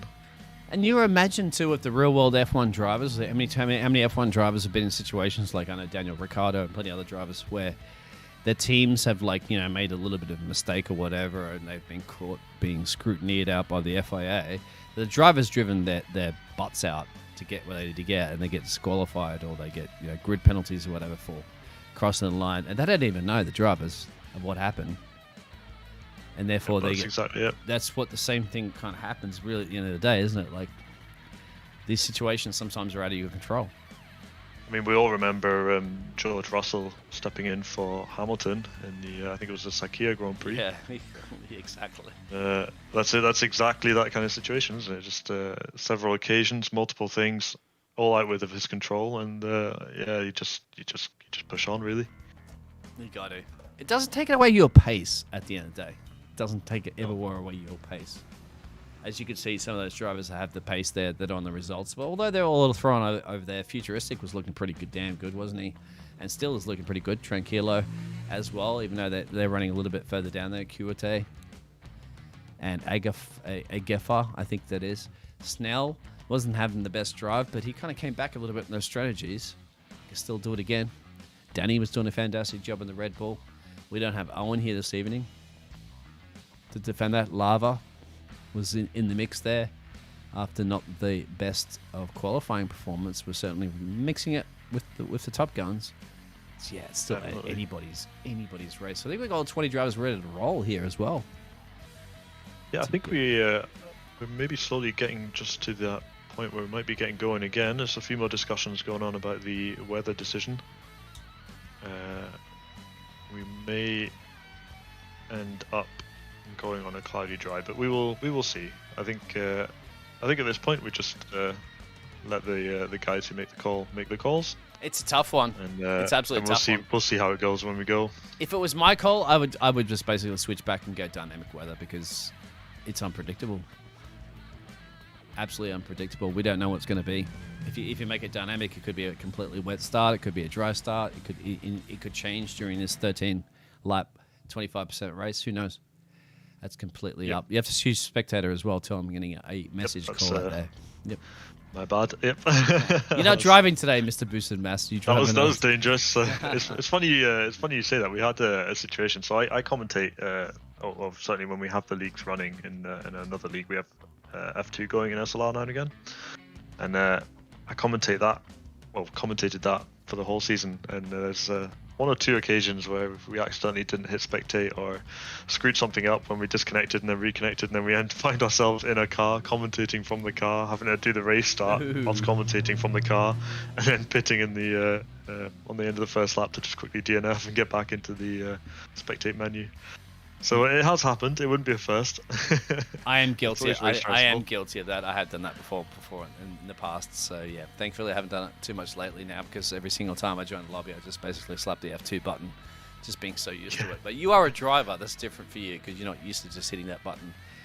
Well, it's strange sitting in. I mean, I'm sitting at a desktop right now. When I'm driving, I'm sat in a rig. So I mean, I don't even have a keyboard in front of me normally when I'm driving. So even having an F2 button is somewhat of a luxury right now. Fantastic. Yeah, it's true. So, guys, thank you very much for that. Strix there. Thank you very much for those comments. There. You can see Thor there. We see Puppy, Thug Life, and all the other guys out there that are supporting the 2S there and supporting us during the lobby restart, which is going to get underway. Guys, I'd like to know your predictions for who will win the actual F1 race. You think it's going to be Lewis Hamilton or Max Verstappen? We're getting down to the business end, aren't we? Only about, 5 or so races to go? 5 or 6, if I'm not mistaken, for the rest of the season. Yeah, it's something like that. It's very cold, very down to the wire. You know, Max might just have this. I mean, again, maybe a bit of an unpopular opinion amongst some, but yeah, it's tough, isn't it? Two hotheads really going at it. It's fascinating to see. Not the first time, my friend. If you don't remember the Ayrton Senna and Alain Prost situation and all that's been there before, we've had a lot of those guys gunning for it. And you don't want to see a situation that comes down to that situation, do you know, like last race that was in Japan at the time, where they took each other out into the first corner because they knew that somebody would win a championship or not. Strix says he thinks Max has got it, but he really wants Lewis to take it. Yeah, it's true. No, who? Yeah, it's tight, isn't it? I think I just really like the competition. I just like how close it is this year. You know, it's nice to see people actually having a fight and not running away with it. You know. Yeah, exactly. Video's gone for Lewis Hamilton. I think Lewis Hamilton might get it because Lewis is backed by the Mercedes team that somehow just manages to find that ultimate strategy. Although I have to say in that Coda, they really called a bad strategy. I think Red Bull really called one of the best strategies there on that one. Boxing the drivers a little bit early. I was sitting there as a commentator doing many of these league races, screaming, going, box at the Merc now. Screaming, going, box the Merc now. And of course they didn't. And, you know, I knew it. He wouldn't have enough time at the end. He could catch Max, but he wouldn't have enough time to overtake. And then again, you know, I'm just a commentator. These guys are paid the big bucks to do all that strategy. But you see it sometimes, don't you, from Mercs? But I think overall Mercs have a pretty good strategy. And they're going to be strong in those Arabian tracks as well, remember? A lot of it is, you have to remember, a lot of it's experience as well. I mean, these guys have already won, you know, so many championships in the past now. They know how to do it. They know what keeps them at the front. They know how to keep that advantage over the competitors. So the Merc horsepower comes down to it at the end of the day. But then again, we have a couple of tracks, don't we, coming up, being Mexico and Brazil, which are very good Red Bull's tracks. So that's going to be really spicy. Red Bull can dominate those. It's going to come down to Merc having to win the last couple of tracks.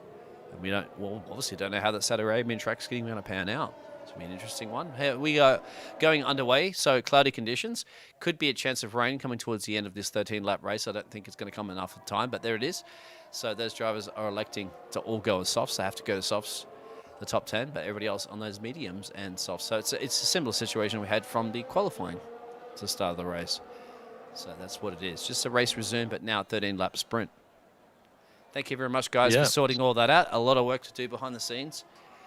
And I was going to say, that was actually a really quick turnaround, which is good. So, yeah, it's good to be getting going again now. Yeah, it takes a lot of work. You got to organize 20 drivers to join the lobbies, restarts, choose the tires, remember where everybody was at. That takes a lot of work, and thank you very much, guys, for sorting all that one out. Because, we want to be back racing, and we certainly are the 2S F1 Tier 2, which was the Tier 3, all merged into the Tier 2, sorry. And the Tier 1 and Tier 2 will also be merged coming up for the next race as well. But 20 drivers on the grid is fantastic. I'm loving it. Or making a good point there that Kyoto's actually on the wrong set of tyres. He'd been on mediums, but I don't think we will be complaining too much about that. It's just good to see the racing getting back underway again. Yeah, it's probably not that bad because, I mean, if he did set him on the mediums, he decided to go to the softs, that's his call because, obviously he could have easily set that time on the mediums. But anyway, hey, after a restart, sorting everybody else to do that, can't complain. No, absolutely not. So you got to do this all over again, mate. Here we go. Yeah, just waiting for Chief to take that final position there. We've got a Red Bull slightly out of position, so he will ghost his way down the grid into his slot. So will we have mandatory pit stops or not? I'm not quite sure, but let's just worry about the focus of the restart right now. So I think we are all lined up, and yep, that's us ready to go now. Just waiting for the lights to come on.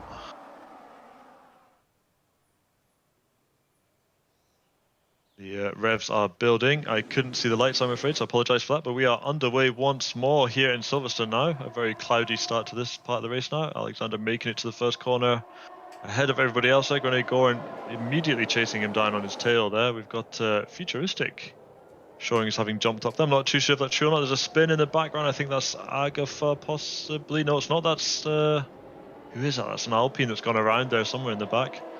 Heading down towards this... long straight here now. A little bit of ghosting going on in the middle of the field there, but I think we are all okay so far. Alexander holding on to that lead. Grenade Goran's just behind him there. He's got Futuristic right on his tail, and there's already a 1 second gap between Futuristic and Tipsy Bob forming here. So top three breaking away once more. Futuristic managing to jump in there ahead of Belinda Vinky, who I'm just noticing isn't actually in this race. So yeah, all interesting. Making it safety around. Going absolutely crazy, isn't it? A lot of positions gained or lost. Like Tranquilo there losing a couple of position. Oh, and Greaser's gone around again. That's just coming out of Cops there. So I think it was Greaser was the Alpine we saw spinning around at the start of the race there. He's got some minor wing damage. Looks like Tranquilo wants that one back there from Janloka, but he can't get that one just yet there. Further up the field there, it also looks like, well, maybe Tranquilo has. It's going to be super side by side. No, he's gone a little bit deep. He's gone very deep. Very deep. Got to spin around too for the Ferrari. And that is going to cost him a bit of time, especially in this, to come back at that one. McLaren right now on, I think it is the Williams. Yes, it is. And he's going to try to make his way down into the loop situation here for the second lap of the start of this race restart. No DRS is enabled here. And thinks wisely about trying to make an overtake just yet. Down Wellington Straight, no DRS enabled, so he's going to rely purely on slipstream as he go into Brooklands. The Greaser, our first retirement then from this part of the race, retires in the pits after contact with Tipsy, according to Thought. So that'll be where he got most of his wing damage from in his subsequent spin through Cops. But yeah, these front two really pulling away now at quite some pace. So Alexander and Goran managing to, well, gap Futuristic now, who's actually slowly falling back into the clutches of Tipsy Bob if he's not careful. Oh, side by side through Becker's and Chapel, the McLaren driver. Where is he at the moment there? Drago Pineapple. Does he get to have Agrafar? I think he did. Just, oh, yeah, really bold and brave on that one. Agrafar's going to come back at him right now, the Williams driver. But you have to tuck up as he goes go around Stowe. I don't know if you're going to make an overtaking opportunity here just yet, but you need to think about that through Vale and around for the final couple of corners here to start the next lap of this race, lap 3 of a short little sprint, really. Down the Sir Hamilton Straight, recently named. He's fallen back a little bit. No DRS's navel just yet, but there it is. Snell Hankey now putting a bit of pressure, isn't he, on up 7 positions on Danny P10. So the Red Bull driver, it looks like he's struggling a little bit getting temperature up into his tyres. Snell wants this position too. Danny, of course, running on mediums at the minute, so at a slight disadvantage to Snell Hankey, who will have DRS, I believe, now. He comes around this corner and over the line. There he goes. So will he make a pass here? He's certainly looking for it. He's going down the outside. Danny's going to protect that inside line. Snell cleanly around the outside. Made that look easy. Textbook. Does look all too easy, doesn't it? We also got the Haas driver in the background there. They've got Neo also putting pressure on there with those soft tyres. Trying to make them go to the end. Remember that at the end of the day, too, the soft tyres might a little bit be worn towards the end of this race. Oh, it looks like Neo Dio runs a little bit wide there. Probably picks up a warning for that. Yes, he does. He's on now 2 warnings, so if he picks up an extra one, that penalty is going to really, really hurt you right now when they're all bunched up. Fastest man on the track is fastest man about to overtake the lead there, and it is. The Aston Martin driver gets past Alexander. He's been trying to do that before the race restart, and it looks like he might very much have that done right now, taking a massive advantage of this race start. So Alexander down in a P2 currently at the moment. Wondering if he's maybe run wide or something there, because that's 0.7. That's quite a gap to have gained already, having only just made that pass. So we'll keep an eye on that one. We got Tipsy Bob once again, like he's back in the mix here, but he's got both of the AlphaTauris for company behind him, as he did before. He's now becoming the DRS train. Well, Futuristic is the DRS train up ahead. The DRS is not inactivated yet. We saw that before, remember? Before the race start, you saw those two at the front getting away with that, but Futuristic was really a lot closer than them. Now he's falling back from this field. He's got a bit of pressure from Tipsy Bob coming. Tipsy Bob didn't get on with it. He's got both of the AlphaTauris ready to set a fashion statement. They don't get on with it. You've got the other DRS train of the McLarens, and everybody else starting to catch up here on lap 4 of 13. With a bit of rain perhaps looming at the end of this race, but not quite yet. It was just in Tilde. Oh, the spin at the back there, yep. Yeah, Tilde having a bit of a moment there. Not ideal. Does he have damage? I cannot see from here. I think he got away with it. Alex wants his back. Alex wants his back. Can he get it back? I think the Williams driver can get it back. If you could hear 100,000 British fans cheering right now, they are definitely cheering for this Williams driver. He's resumed the lead of this race. The man that started on pole has got it back again. Early days to go. They're pulling a massive gap to Tipsy Bob right now too as well. So we could have had that 1-2 horse race here. But look at that. Futuristics wants this from Tipsy Bob. It's going to continue like it did before the race start. Well, you're going to get the overtake not through here right now. Had to follow him through Beckers, Mackinson, Chapel. Tipsy Bob once again struggling the traction early in these days. Oh, Tipsy Bob looked like he was going to send it down the inside there. Thought better of it, backed out slightly. Just tucks back in behind Futuristic now down the straight. Can he make the move here? DRS is open. Was open just to come into this braking zone. Oh, they're risking it for the biscuit, aren't they? AlphaTauris even battling each other right now. I was trying to get a good camera angle to catch that action that's up ahead. But I think we'll stay with the AlphaTauris because you can kind of just see them together, tangling here. It's going to be bold and brave. Takes us around cops. You're going to be all recognitions there. Somebody's going to have to lift off a little bit. It was his teammate Thunders. Decided he's not going to thunder it too much here. That's let Pineapple come up the side of him now. So now Pineapple's going side by side with him. Good call. Absolutely good call. And he's made it. He's made it stick. Also bring in the Williams driver of Agatha in here as well. Tipsy Bob might have got that overtake done further up in the field. Yes, he has.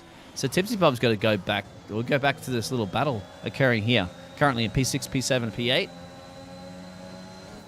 Merlin not happy with that. You can see him desperately trying to get back through past Pineapple. So this fight very much far from over now.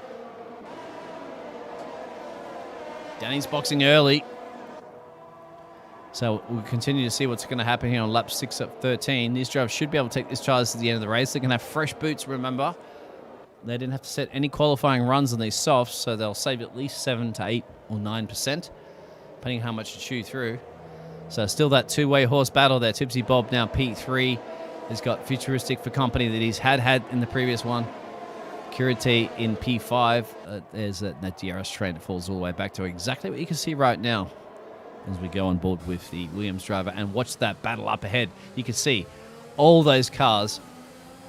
Right, oh, there it is. You can see Mojang Thunders go completely around wrong ways. That's going to be unfortunate for him, especially if they're bunched up. He's going to lose a lot of positions. But look at this. Futuristic was to get past Tipsy Bob again as run board with the AlphaTauri driver on lap 6 of 13. I feel like the slipstream from some of the guys up ahead is actually catching the guys chasing out as they're coming through cops. A lot of cars running wide through that corner. We're completely off the track there as Kyoto looks like he's going to make a move on Futuristic. He dives down the inside. He's going to get the Ferrari driver, Tipsy Bob, there. They're 3 wide. Oh, and Tipsy Bob big and spin. Touch. Yeah, they did.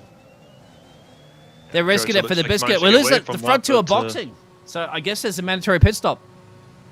There is a mandatory pit stop, no doubt, I think, at this point. So they're getting rid of these tyres because they didn't have any damage, I don't believe. So they're just like taking advantage of that. Maybe thinking about because that collision could have caused a potential safety car. So in and out real quick.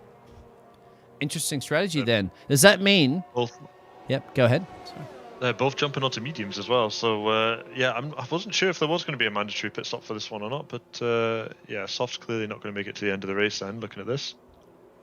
And they're just choosing to play the long game here. A lot of other guys pitting in as well. It is a mix of softs and mediums coming back out. So, yeah, looks like we're going to go for a one-stopper here.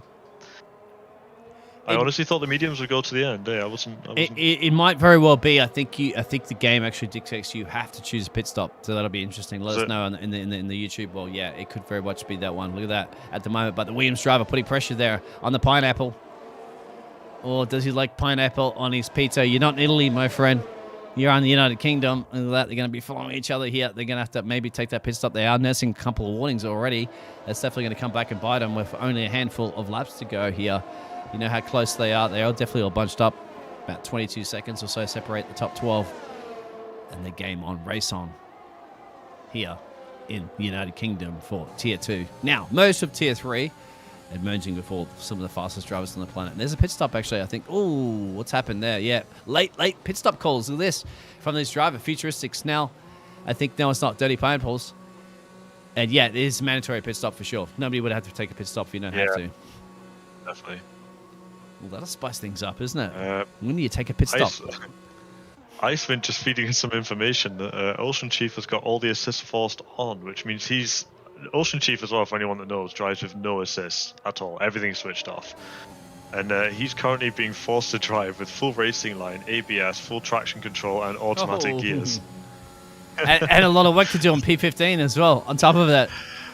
So, good on him, but for sticking with it. We've only had 2 of the drivers, unfortunately, leaving this session. Looks like both of those might have been the Alpine drivers on top of that, so that might be a very bad day for them. Thank goodness he doesn't have any kind of steering and braking assist forced on as well, otherwise that would make things even more difficult. I shouldn't laugh, but yeah. So the pit stop strategy is going to come at play right now. It looks like Alexander is leading this race from Grenade and Futuristic and Dirty, well, I'm not going to say Dirty, Dreadly Pineapples. So they've all made that mandatory, it appears to be mandatory pit stop, so we believe would be the situation. So they're currently at the moment, well, they're running 14 seconds. So Alexander's 14 seconds down the road. Sorry, my apologies, 21 seconds down the road. So that's interesting. Pit stop's 29 seconds, so definitely resume the lead of this race as, yeah, the leaders are now coming in. Because if you're going to make advantage of those fresh tyres, you need to get some overtakes done. You don't want to be waiting. Wamsky deciding not to, though. Wamsky's staying out, so he's going to push on. Having said that, he'd be pitting much later on anyway, having started the race on these mediums. So he's going to go deep into this race before pitting. He's going to bank it, but he's going to absolutely bank it because You lose too much time right now to those guys, because if you look at this man right now of Alexander, he's about to cross that line and set the fastest lap, if I'm not mistaken. Should be pretty close to it on those fresh boots. It was a 128.2 on that last lap. Wamsky was in 130.4s, so he's shaving 2 seconds a lap off him right now. Yep. You've just got to get a pit stop done, because if you want to make overtakes, you have to get it done. Remember, there's only four or so laps to go, because we had to restart on 25er. Very much in the closing part of the race here. Somebody's had a spin there in the first sector. I think that was the Mercedes of Janoka having a bit of a moment. Seems to be back underway again once more. This is to absolutely test the driver's skill, isn't it? Like, they practice a lot, obviously, all the time. But do they practice like race restarts and changeable conditions and doing that sort of stuff? But it's good to see these drivers having to actually like earn their paychecks right now, and how they can like adapt to different scenarios and adapt to different ways of doing this. As Alexander and Grenada, could be a potential. This is a battle for the lead of this race. These guys had been at it, haven't they, since the start of the race? They were at it side by side, wheel to wheel racing in the race start before the previous race. So now they're at it again as the leaders are boxing. So Wet and Julius, and I think, they're all boxing at the front. So this provisionally is the leader of this race. So these guys are going to go absolutely nifl on this one. Julius deciding to stay out one more lap on those softs. They must be screaming around about now. They'll be starting to get quite worn out now, I would imagine. And I hope he realises he has to pit. I'd say he'll get that message from Jeff, but it looks like Alex was actually showing AI when I was looking back on there. So hopefully he can resume and control that car, because that'd be some fantastic battles, and you can't be losing any points right now, my friend, especially when you are leading the championship, if I'm not mistaken. Yep. Ocean Chief with all the assists turned on, managing to pick up a penalty there. It's quite impressive. Having said that, it's incredibly strange driving with assists as a no-assist driver, and that's what you're used to, so I feel this pain right now. And Julius, the only driver out there currently on the grid right now that has yet to box. So if it is mandatory to box with basically 3 laps to go, I'm pretty sure it is, because I'm pretty sure these drivers wouldn't all be boxing right now on some of the medium runners that started this race. AKA Danny started the race on mediums. He would not need to box. Look at this. Futuristic. He's going to be driving maybe around the outside. Oh, not quite yet. Yes, he has done it, actually. Where has he done it? Trying to see on the track map right now where he got that job done. Trying to keep up with the action happening here for the dying stages of the restarted 25% race here in Silverstone. I'm just going to throw this idea out there. So Julius, running on softs at the minute, he's been running on them from the start of the race, still needs to make a pit stop. Has a 5-second gap to Grenade Goran, who's fighting hard with Alexander, so, the fastest guys in this race arguably slowing each other down right now. Could Julius run this to the very last lap of the race and then pit on the last lap, thereby crossing the start-finish line by cutting out the last couple of corners of the track? I wonder if that's viable. What penalty do you get? It's currently showing 3. He's got 3 for corner cutting. So he's got a 5.8 currently to Grenade. And if he hasn't made a pit stop, he would get black flagged, wouldn't he? I would imagine. This is true, yeah. If he doesn't make a pit stop, he would get black flagged. So he really needs to be pitting on the next lap then. Yeah, I thought you had to pit earlier, because you can't make these decisions gained. Right now, as we're seeing, it looks like the Red Bull driver of Agrafa going, absolutely out of this race right now, absolutely out of the points. Julius going around once more then. So yeah, he's really leaving this to the last lap then. I guess he's just risking to see how much time he's going to lose towards the end of this race. He did start P16, so you can't really blame him for giving something a shot, right? Guys in chat just correcting me there, saying that he would get disqualified if he does not pit on the last lap. So he needs to basically change tyres, and they need to, for it to be a valid pit stop, basically. So. And 3-second penalties. He's looming on 1 more, so he doesn't want to get 3 more. He's got to keep it within the right lines, and then see how much he would drop there. He could potentially get a like, within the top 10. I'm not quite sure how much he would lose penalty-wise, but box on the last lap. Or is the pit stop entrance as well, too, in Silverstone, if you do box across the line. Well, actually, where is he? He is in a Mercedes, so is he before the racing line or not? This is going to be very strategic, perhaps. It should put him at the top then, shouldn't it? It might. If the pit stop garage from Mercedes, which should be ahead, maybe, of the pit line of the racing line. I mean, we're about to find out, because this is the lap he has to pit on now if he wants to avoid that. Could be a masterclass strategy here for the driver. Absolutely. As we've seen Tipsy Bob trying to bring it to Lavasol here on the penultimate lap. Now Tipsy Bob dropping all the way back a little bit there. Tipsy Bob starting P6. And here he goes, he pits. All right, it's interesting to see what Julius can do here. Is his pit lane entrance going to be before the racing line? That's the key. Before the start-finish line. As Grenade will go past in a second. There he is before the racing line. I'm sure of it. But look at the positions he's going to lose. Oh. Yeah, he's dropped down to P9 right now. So now it's going to come down to Grenade and Alexander for the race win. Because they're close. 7/10. No penalties. This is going to be interesting. What are you going to do if you're Alexander? Can you get this race win here for the Williams? He just started pole. You want to. He's coming under pressure actually from Pineapple. Oh, Pineapple's just sent it down the inside. He's made a stick. He looks like he's going to lose another position here to Futuristic. Perhaps he also wants to have a goal there. But Pineapple's 3 seconds penalties, so Alexander needs to get on with this. He needs to for the race win. And he's run wide. Alexander's run wide, just coming onto the old start finish straight there now. So Futuristic's managed to get through as well. Yeah, that's actually like losing a potential second place in the podium. Now remember, Pineapple has a 3-second penalty, so that Pineapple is not battling for the P2. Futuristic is battling for that P2. Alexander's battling for that P2. Futuristic's just promoted himself into P2 with that one move, despite sitting in P4 for the last couple of laps. So that's worked out really well for him. Well, we'll have to go to Grenade Goran, because the Alpha Aston Martin driver is going to come around the final couple of corners of that battle that's behind him right now, and to see if he's going to win this race. He's definitely going to win this race. Perhaps we're not quite sure how the points will be awarded, but I'll tell you what, right now, this 25% race is getting challenged by Pineapple. He's got it. He's done it. Futuristic then, and Alex. Pineapple fall out of that podium position as Danny and Tipsy Bob and everybody else will cross that line quite soon. But yeah, Aston Martin, mate, my friend.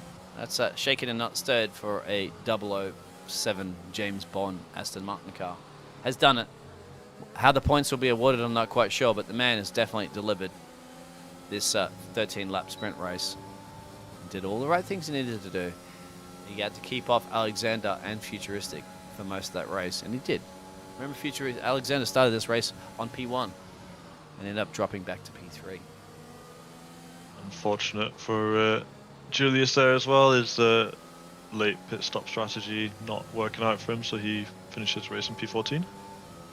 Yeah, you're right, didn't he? Waited for the last couple of laps there. He should have done it a little bit earlier, but you know what? He still finished the race.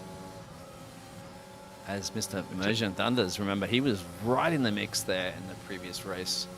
Ocean Chief, but with those assists, P13, Tranquilo. Missing out there, Danny. Lava Soul, one of the crowd fans. Finishing at P8 there, Tipsy Bob.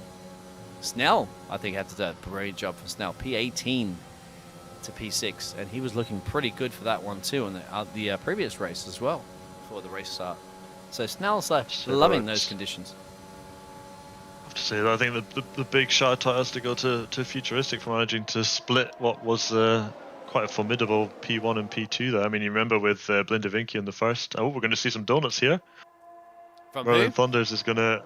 Oh, no, maybe not. Merlin Thunders is going to reverse the line. There we go. I thought we were going to see donuts. That's always fun. He did win it, my friend, but he sent a brand new car home. Yeah, Snell gets my driver of the day as well. Snell P18 to P6.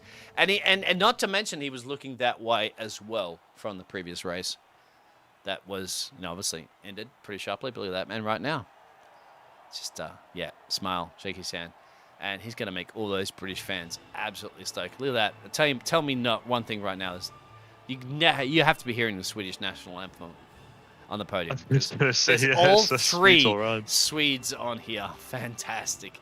I don't think I've ever seen that before in all the years of commentated races, so congratulations if you are from Sweden.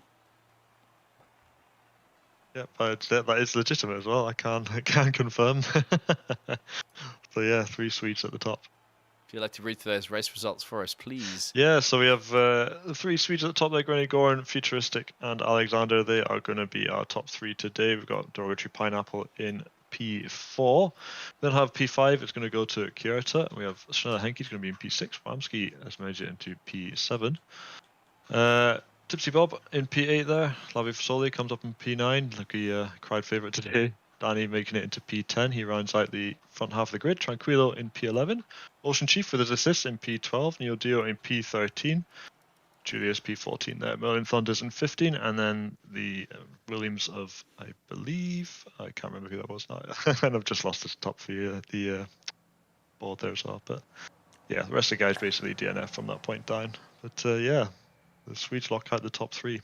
Exactly as Thor says. Thor says it looks like the old Swedish Racing League. Well, it's a 2S Racing League right now. Let's see if we can get some of these gladiators actually for a bit of a chat so we can find out all the little crazy scenarios that have been happening. Thank you very much, guys, for hanging with us with those race restarts and all that jazz because it looked really, really pumping and exciting. But we got racing done. We'll find out whether or not how much of those points will be awarded and all that jazz, obviously, in a minute. But for now, we'll have the drivers have a bit of a breather. Get some water, hydrate. We'll get some interviews coming in just a second, so don't go anywhere.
Well, welcome back to the birthplace of Formula One. Well, it has been absolutely crazy for the birthplace of Formula One. We've had a couple of different crazy changeable conditions races, and obviously we had to have a race restart. But we have what it is right now. We had results from this second race as well as perhaps from the first race. We can talk about some of those drivers.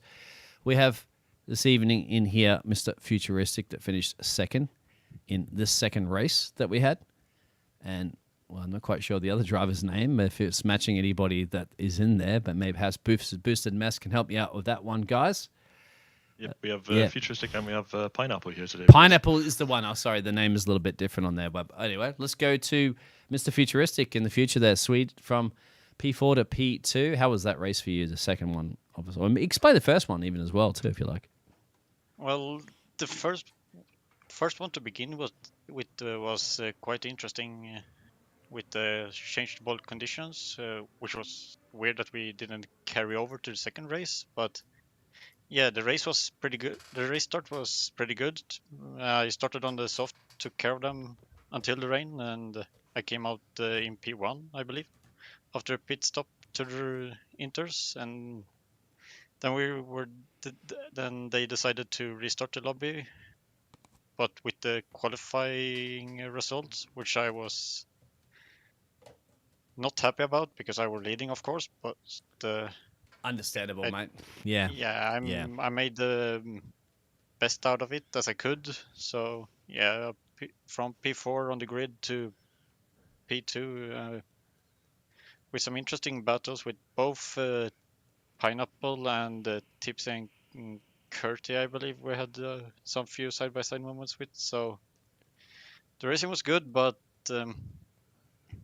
yeah, it's a little unfortunate, and that's what happens when you have to do lobby restarts. They have to, obviously the management have to work out how it's going to plan out for everybody. We don't know how the situation was. You did a fantastic race start and choose your strategy early. Well, your strategy was difficult because you had to make those soft tires go very, very deep into that race to switch over to the inters for the first one. You did that quite well. I'd expect that obviously from a Swede because you guys are used to those changeable conditions, I'd imagine. And you did. Exactly. But you know what? Come back second time around, you also did another fantastic job. So it goes to show you could restart the race 1,000 times and you're still going to finish on the podium every time.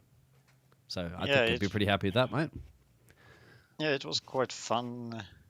But yeah, it was mixed feelings during this evening.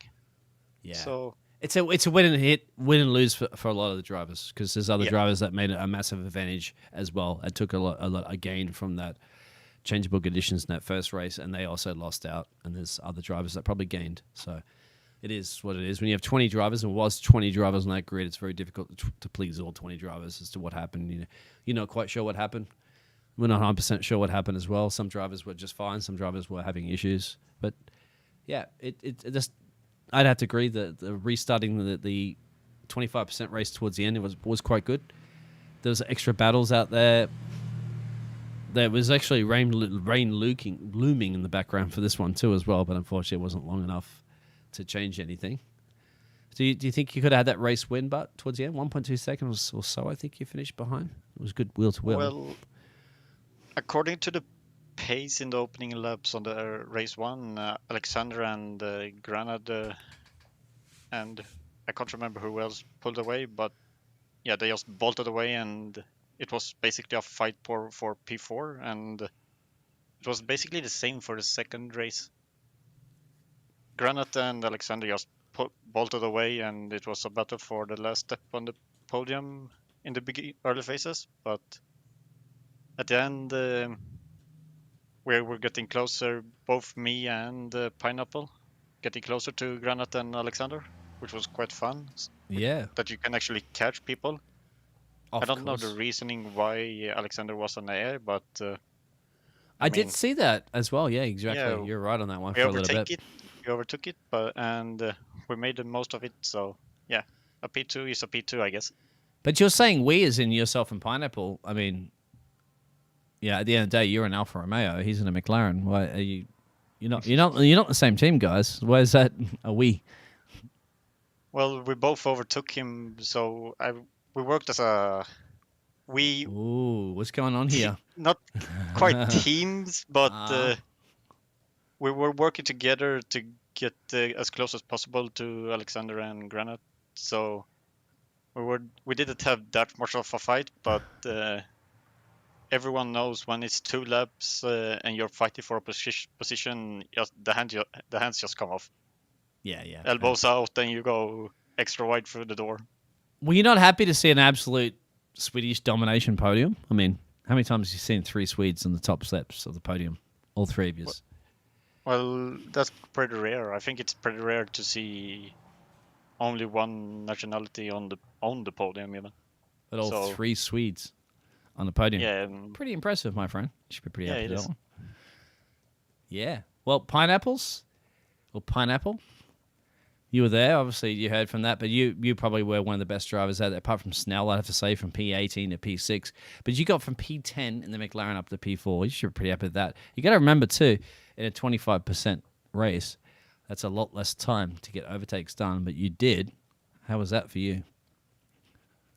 Yeah, it was good because I finally got to use all the practice I did this afternoon. I did a good hour around Silverstone on the softs, just to keep changing, and then I never got to use it in the race because I lagged out at the start and just stood there on the grid for 50 seconds, and then I had to do a recovery drive in the first race. So that was just pretty depressing after all that practice, and then ending up P4 is again bittersweet. I had the 3-second time penalty, so could have been P2 or even P1 if I managed to hit grenade on the line. But yeah, it was good. It was a good race.